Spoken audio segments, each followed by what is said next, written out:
Hi and welcome again, guys. Another episode of Halftime Teen Talk with myself, Jamal, and Laurent. right. Let's get straight into it. We're going to review the games from last week, where the Premier League started back for a brand new season, and unfortunately, it started with a win for Liverpool on Friday. Liverpool won 4-1 at home against Norwich with an own goal starting off the season, followed by goals by Virgil van Dijk, Origi, and Salah. So here again we have Virgil van Dijk popping up with goals.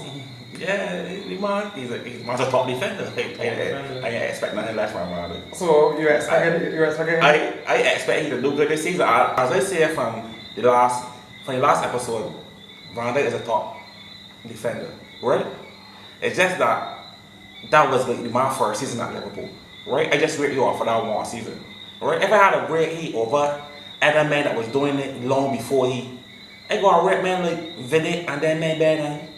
Cause that man do that on a consistent level. Company rate over heat, cause company that man do it on a, you know what I mean, a consistent level.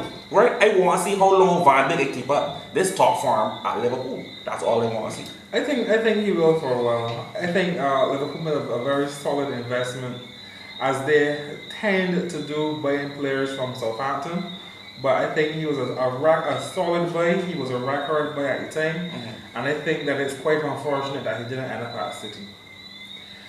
On Saturday now, Manchester City, the champions, back-to-back champions, took on West Ham at West Ham. And it was a masterclass by Raheem Sterling, who scored a hat-trick.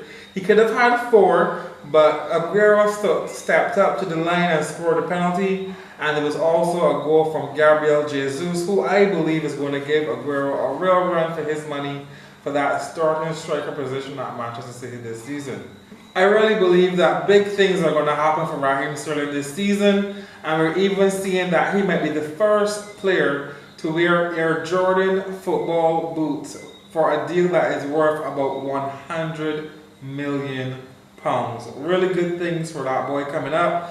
Especially as you would know, he is from the Caribbean, he's from Jamaica. Big up to all the Jamaican fans up there. Your boy done good. Well, I want to say the real first match starts Saturday because that was kick for Man City. Man City just beat West Ham 40. But to me, that match, look, to be honest, right, I ain't even really watched that match because I don't know Man City got hammered these men. But look, Man City is hammered West Ham right. Don't kid ourselves, right? Everyone out there is watching the Premier League to see one thing: how well is Manchester City going to play? Can Manchester City do the three-peat? Will Manchester City win the Champions League? Right now, it is just Manchester City season. Right now, right? Prove me wrong. Right now, right? This is what I said, right? People only watching Man City right now to see if they can win Champions League this season on the pack, and to see if they can win Premier League 3 times in a row, right? People don't know that when because they tell me they said from last season, certain sides don't beat Man. You see the whole other small teams will draw with Liverpool. Not happening on Man City. Man City is going to mash up certain teams. I think we're getting to a stage right now where teams are losing the games before they even touch the pitch. It's just the presence and the fear. Like, teams are thinking, I want to go there, get a 1-0 loss, and go back home. You know, they're looking to minimize the potential damage. Because you've seen teams get hammered 9-0, 6-0, 5-0, and a lot of clubs just don't want that embarrassment. And we're seeing that clubs are playing very defensive, very uptight when they play City because they're trying to do a damage control and not be that team that gets hammered. But this is one thing to say right about Pep. Pep proved one thing he was saying for years. If Real Madrid and Barcelona ever have to get England, right, there'll be problems for other teams in England. Because Pep bring that Spain style to Man City, you know. Right now, that football that Man City playing the English style football, you know. Them men is playing possession football. English football is possession football. English football is, alright, that man up there, let me kick the ball to him. That's English style football. You know what I mean? High pace, get the ball quick, kick it up line. That's English football. English ain't really a pass. Only certain teams in England, like Arsenal, probably Swansea, is probably passing around the ball. But Pep proof that the Spain style of playing would dominate England. And the thing is that when Pep first came to the Premier League, a lot of people doubted would his style of play really flourish in the Premier League. And I think you had some naysayers saying, no, it's not going to work. But Pep stuck to his guns. He stuck to his philosophy, and you're now seeing the fruits of that. And that, you know, now you have teams asking their goalkeepers to play like a super keeper. Now you're seeing teams trying to have possession. Now you're seeing teams trying to play the ball from the back, from passing, you know, and it's kind of shaping up and coming players, and it's kind of shaping the Premier League as a whole. Because now young goalkeepers want to be that versatile, you know, that last defender kind of role. And I think it's only going to harbor good things for the Premier League. And we're even seeing like youngsters like Reece Nelson, like Jordan Sancho moving out of the Premier League into like Germany, into France, into Spain, and you know, playing their trade, because the look of English football, that long ball passing that you were talking about, is changing. It's changing. So moving on, the next match of the day was Bournemouth versus Sheffield United. Right, to be honest, Sheffield United jumped me to get a drop in Bournemouth. Yeah. Right, that's the honest truth. But we will see what will happen there going on during the rest of the season. Yeah. Right? The next one was Burnley versus Southampton. Well, we all know Southampton going through some problems. Yeah, I mean, considering that every year you seem to sell your best players to Liverpool, I mean, these things will happen. They say that Southampton got the best youth program in England, right? And it's proven to be so, because like almost every 2 to 3 seasons they keep bringing somebody for their youth program, and just get set like immediately. For them to do good at Southampton for one season, the next season, as we know, Jamal said, probably going to Liverpool or to some anybody, or probably Tottenham, right? So the scoreline so jumpy though. To see Burnley beat Southampton 3-0, I wasn't really expecting that. Well, I mean, I was. I think Sean Dyche does a really good job at Burnley. I think what let them down last season was playing the qualifiers for the Europa League, because they didn't have the squad depth to start playing so early. So while teams were still at summer break, Burnley was playing in the Europa League qualifiers, and I thought that really pulled them down last season. But the thing is that has implications now for Wolves, because Wolves have been doing the same thing, and we have to see how that impacts upon Wolves, who were a threat last season. Yeah, the man was a good threat last season. But all right, well, we was trying to see if Burnley can maintain a good form going through the rest of the season. Moving on, Crystal Palace versus Everton, 0-0. Yeah. No, to me that was a good game. It was. Right. But my thing was, Zaha started on the bench, and Zaha only came on in his 65th minute. Now I know that on deadline day, Zaha signed in a transfer to go to all places, Everton, the same club that they're playing against.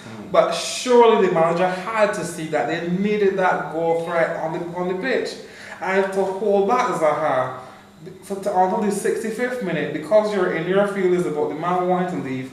It simply doesn't make sense. This is the first game of the season. You need those points. Yeah, it's true. And Everton got a real good side. Yeah. Right? They're bringing the 3 players from Barcelona, Yerry Mina, Lucas Digne, and Andre Gomez. Yeah. They still got Richarlison. They got Gylfi Sigurdsson, which to me is like, I believe Gylfi Sigurdsson need to get to a bigger club. They also have England's #1 keeper, Jordan Pickford. It's true, the man got to me. I believe if this side could gel together, there might be a formidable threat in the upcoming seasons. Yeah. I ain't saying they would be a Man City or Liverpool. But I think they're trying. I think that it looks like the ownership of Everton is really trying to push for a top 4, top 6. Yeah. To mix it up with the bigger teams. The bigger teams. We also saw the first red card of the season, where an ex-Man U player, Sneijderlin, had 2 yellows and got sent off. And even though no one wants to see a red card, I think it was very interesting at the very first game of the season, where we now have VAR in place. Yeah. You're seeing on the very first game week a red card. You're seeing penalties. You know, we're seeing goals being disallowed for being offside by an armpit. You know, it's really interesting to see the impact that VAR has on this season. So what do you guys feel about, you know, the introduction of VAR into the Premier League? I mean, they've been saying, oh, VAR is coming, VAR is coming, VAR is coming, and it's finally here now. So what are your guys' thoughts on the introduction of VAR into the Premier League? Already, we've seen some controversial stuff, but it seems to be better than the VAR that was being used in the Women's World Cup. It seems to be quicker because the referee isn't running over to the side of the pitch to look at a TV screen. It looks like if they're trying to get the kinks out and get it as free flowing and as fast as possible, these decisions being made by the video assistant referee. Well, to be honest, I think football needs VAR. VAR in practically almost every other sport. Right? It should be in football because, to be honest, a lot of teams ain't get glory because there was no VAR. Right? So right now I believe VAR can give certain teams the justice to, make it a more fair playing field for me. Yeah. So, okay, so we will move on to the next game. The next game was a surprising game. A shocker, absolute shocker. No one expected Brighton to completely dominate Watford 3-0 at Watford. This jacked me. I ain't gonna tell you. I could not believe it. It was like, whoa. And I mean, last week I had said one of the teams to be relegated is going to be Brighton. And I think Brighton came out with a determination to shut all of the detractors up. They came out here to prove everybody wrong. Yeah. But again, it's Watford. Watford, they're up and down sometimes. We're going to have to see how Brighton perform when they reach like top 6 opposition. But, I thought it was a really good showing by Brighton. Even though it was an own goal by Decore that really pushed the scoreline that far. But good showing by Brighton. I think you're going to have to watch how they play the upcoming games to see if they will be relegated or if they will stay up in the Premier League this season. To be honest, I believe Brighton will still be relegated. Yeah. Right? Winning the first game, to me, as I said, the first game for fools. You understand? And to me, that ain't really prove nothing. As Jamal said, there's Watford, a team that ain't consistent. Yeah. Right? Watford might gel and find form during the course of the season. But Brighton, I don't really see Brighton beating certain teams. They might jump me, but I don't really see it. Like, honest truth, I believe that most likely they're going to be one of the teams that will be relegated probably at the end of the season. Right? Still early days. Yeah. And the last game on Saturday was Tottenham Hotspur at home against Aston Villa. I must say, I had really thought that Aston Villa was going to push them to the edge. I was really surprised that Harry Kane scored not once but twice in August, which was also his very first goal at their new stadium. Yeah, it's true. And the thing is, Aston Villa played really well. They did. Show those to Aston Villa. I ain't gonna tell you. To me, Aston Villa because they came from Championship, right? They just came back up. They came back up, yes. Right? And to me, even though they got beat 3-1, well, they played one of the top big 6 sides. Yeah. Right? And they held their own, they held their own. To me, you really showed your grit against a team like Tottenham because Tottenham, we take and beat the best of them. Yeah. Right. We actually saw Tottenham's new signing in Dombele scoring in the 73rd minute. In the 73rd minute. So, to be honest, Aston Villa, to me, even though when they get beat, when they do a good job against Tottenham. Also for me, a standout in that game would have been Tyrone Mings, a defender for Aston Villa. I think he was Johnny on the spot every single time that Tottenham looked like if they were going to score a goal, like if they were going to be a serious threat, he was there, he held up play, beautiful performance, and his grandparents are Barbadian. His grandparents are Barbadian? Well, yeah, they're Barbadian. His father was also a football player. He actually had the chance to play for Barbados. Unfortunately, he turned on the opportunity, but Mings is of Barbadian parentage. Okay, well, we will see if Mings will play for Barbados. I know. Alright, so we will move on and go to the next day, which is Sunday. Yeah. Super Sunday. Right? Premier League start back with It was a Super Sunday. Super Sundays are when you have big matches. There were any big teams that played on Sunday? What are you talking about? There were no big teams playing Sunday? Big teams play Sunday. No? Yeah. Where? One of them proved to be a big team again. Wolves? Nah, Mayu. Who? But we will get there. The first match for Sunday was Leicester City versus Wolverhampton Wanderers. No. Jamal told me that this will be the match of the weekend. I tell Jamal no. Because I done see how these men display. Right? Yes. right? These men can play it safe until a counter-attack could probably happen. And that's how these men play their football. Defend, just to say that you had a quick counter-attack, I try to say they score a goal. But the defender well, and I think a goal was disallowed in that game. The guy that got the disallowed goal and then Duncan. Yeah. Right, hard luck. Yeah. Right, that was a lick of say there, hard luck. But it went against Leicester City home, and VAR had to step into place to make things right. If not, Wolves would have probably have 1-1 up. Yeah. Early in the season, still, I think, considering that Wolves are playing in the qualifiers for Europa, they might be a bit tired, but we will see. And I have to apologize. I am sorry. A Big Six team did play on Sunday. Arsenal took on Newcastle at Newcastle. I think it's a very tough time for Newcastle right now, considering that the club wasn't going to be sold, and it's not going to be sold. Like, Mike Ashley isn't putting any more money in the club. Rafa Benitez left. Ayoze Perez, their striker, left. And we're even seeing that the fans were boycotting the games. When you watch the games, there were a lot of empty seats in the stands. And I know I'm a Man City fan. However, at Newcastle, the empty seats are in protest. And I think it's really sad for a club with such a great history to be going through this right now, where you had thought that the new owners would have come in to start this season. There would have been investment in Newcastle, and Newcastle would have been up there mixing it up for titles. So, no owners bought Newcastle already? No. It was supposed to have been sold. Actually, it was supposed to have been sold to the cousin of Sheikh Mansour, who owns Man City. Okay, well, we will still see, because once money get put in the club, it might be a whole different club. Right? So An interesting piece of trivia is that when Sheikh Mansour wanted to buy a football club, there were two clubs that he was interested in buying. One was Manchester City, and the other was Newcastle. But he had invited the owner of Newcastle over to Abu Dhabi. The meeting did not go well, and he ended up buying Manchester City. So you can just imagine that those Geordies in Newcastle could have had everything that Man City currently has. Yeah, good. Interesting. Well, what you got to say about that match is that, to me, Arsenal win a lucky game. That's the honest truth. I also have to say that my pick for Golden Boot, Aubameyang, scored the only goal in that game. Well, since watching that game, right, I would got to put Aubameyang in the race for the Golden Boot. Because really and truly, this man saved Arsenal life in my eyes. Yeah, but Lacazette didn't feature in that game. Well, I don't think he will probably play. I think only against certain teams, he may probably play Lacazette and Aubameyang together.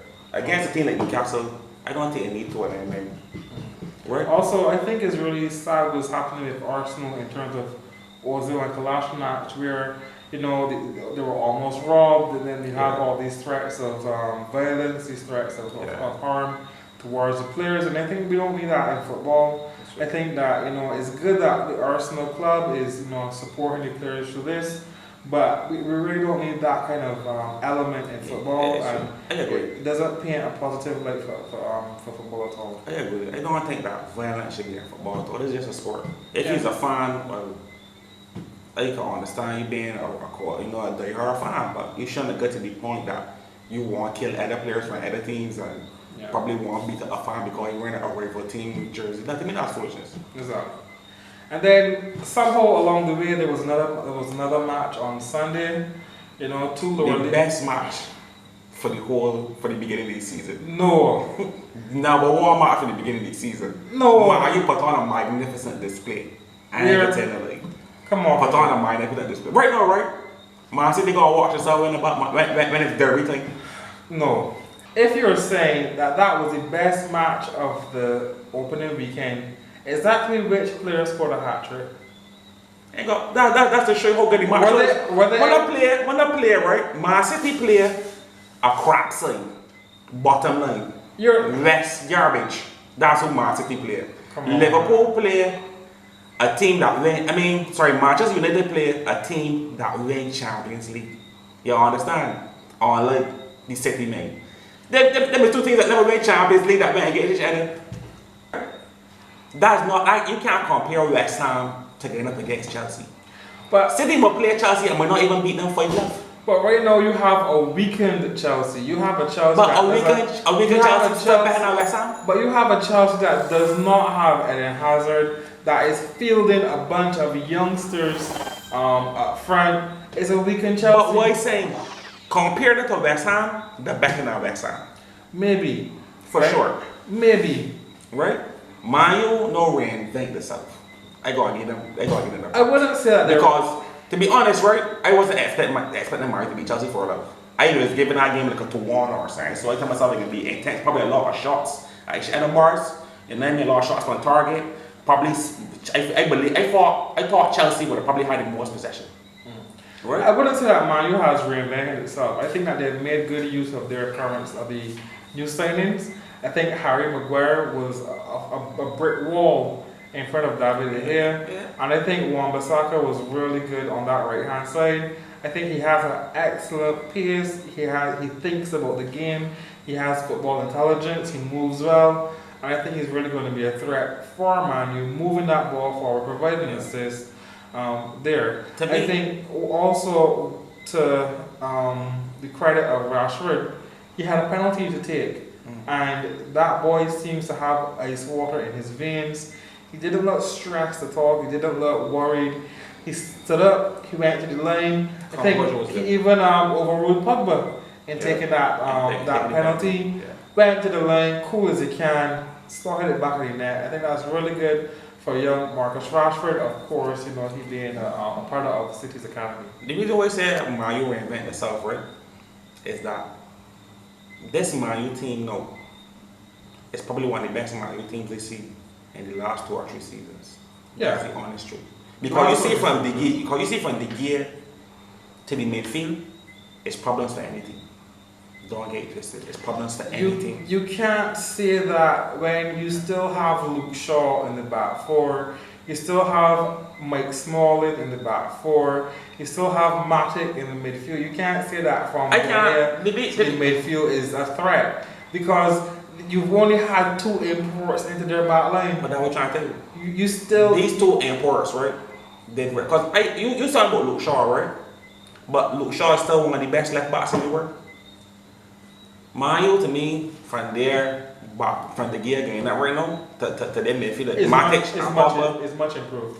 To me, it's much improved. To me, if that section of the team could gel real good, right? Because I start all the time, strikers is win games, but defenders is win tournaments. Don't get to a good defense. You can't win a tournament. Also, we saw Daniel James score on his Man U debut. And that puts him in an illustrious group of players who have scored on their debut, which includes players such as Danny Welbeck, Marcus Rashford, Rooney, Martial, Van Nistelrooy, and the current Man U manager, Ole Gunnar Solskjaer. I think it's really good for that young The other record he got to is that he and Ole Gunnar Solskjaer scored the fastest 2 goals on their debut in Man U history in 7 minutes. Well, excellent, right?